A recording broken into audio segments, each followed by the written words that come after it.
सोलापूर लोकसभा मतदारसंघाच्या महाविकास आघाडीच्या उमेदवार प्रणिती शिंदे यांच्या प्रचाराचा शुभारंभ आज पंढरपुरात श्री विठ्ठल रुक्मिणी मंदिर संत नामदेव पायरी येथे नारळ फोडून करण्यात आला। सुशीलकुमार शिंदे हे देखील आपल्या प्रचाराचा शुभारंभ श्री विठ्ठलाच्या चरणी नारळ फोडूनच करीत आले होते।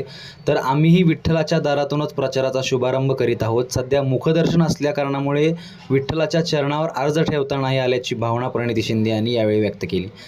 यावेळी महाविकास आघाडीचे विविध पदाधिकारी व कार्यकर्ते उपस्थित होते। यावेळी माध्यमांशी बोलताना प्रणिती शिंदे यांनी भाजपवर जोरदार टीका केली असून जनतेच्या मनात भाजपच्या विरोधात प्रचंड रोष असल्याचे म्हटले आहे।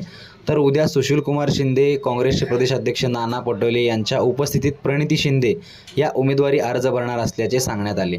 सध्या जे ओपिनियन पोल दाखवले जात आहेत त्यावर बंदी घातली पाहिजे अशी प्रतिक्रिया प्रणिती शिंदे यांनी यावेळी केली।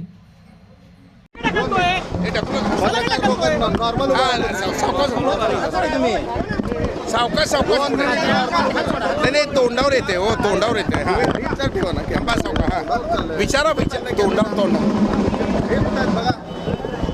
आज विठ्ठलाच्या पायावर अर्ज ठेवलेला आहे। साहेबांची परंपरा आहे, दरवेळेला विठ्ठलाच्या पायावर अर्ज ठेवून परत भरला जातो। आज आम्ही नारळ फोडला या ठिकाणी विठ्ठलाच्या चरणी आपण प्रचाराचा शुभारंभ केला आणि आज 7 ठिकाणी रामनवमी निमित्त आपण हे करत आहोत आणि त्याच पद्धती त्या परंपरेला आपण पुढे नेत आहोत। विठ्ठलाच्या चरणी प्रार्थना केली की महाराष्ट्रातल्या शेतकऱ्याचे जे संकट आहे ते लवकरात लवकर दूर कर आणि या महाराष्ट्राला संकटापासून मुक्त कर अशी प्रार्थना मी विठ्ठलाच्या चरणी केली। आणि त्याचसोबत मी नेहमी जेव्हा विठ्ठलाकडे येते तेव्हा माझ्या मनात कृतज्ञतेची भावना असते आणि भरून येतं मन जेव्हा विठ्ठलाचं दर्शन मिळतं आणि त्याच पद्धतीत आज देखील मन आमचं भरून आलं। आज नामदेव पायरीपाशी आपण प्रचाराचा नारळ काढून त्या ठिकाणी शुभारंभ केला।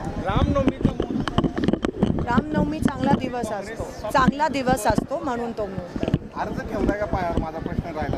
आपण दरवेळेस अर्ज कारण का आज मुखदर्शन होत आहे म्हणून अर्ज तो ठेवलाच जातो। तो प्रत्येक वेळेस तशीच प्रथा आहे। उद्या तो ठेवला जाईल वेगवेगळ्या ठिकाणी। आम्ही या 7 ठिकाणी ठेवणं शक्य नाही। आज प्रचाराचा नारळचा शुभारंभ इथे झाला। विकास केला नाही असं काय आरोप फडणवीस साहेबांनी केला। सोलापूर जिल्ह्यात 25 वर्ष त्यांचेच खासदार होते। फडणवीस म्हणाले की ही निवडणूक सातपुतेची नाही, शिंदेची नाही, त्यांच्याकडे आता दुसरं काहीच राहिलं नाही बोला। नरेंद्र मोदी आणि राहुल गांधीचे असं का म्हटलं ते कारण का बघा मुद्द्याचं बघितलं तर सोलापुरात त्यांनी काही काम केलं नाही।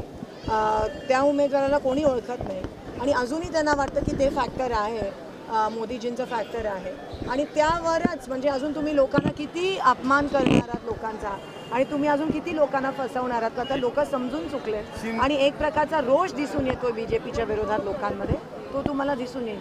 शरद पवार, मोहिते पाटील आणि सुशीलकुमार शिंदे बऱ्याच वर्षांची एकत्र आले, काय फरक जाणवणार आहे? नक्कीच तुम्ही बघताय दोन्हीकडे कार्यकर्त्यांमध्ये अमाप उत्साह आहे आणि मला असं वाटतं अकलूजकर आणि सोलापूरकर जेव्हा एकत्र येतात तेव्हा विकास नक्कीच होतो आणि आपल्या सोलापुरात मागच्या 20 वर्ष भाजपमुळे काहीच झालं नाही आहे। ते आता जर महाविकास आघाडीचे दोन्हीकडे उमेदवार आले तर नक्कीच विकास तुम्हाला दिसतो। उद्या कुणाच्या उपस्थितीत अर्ज भरला?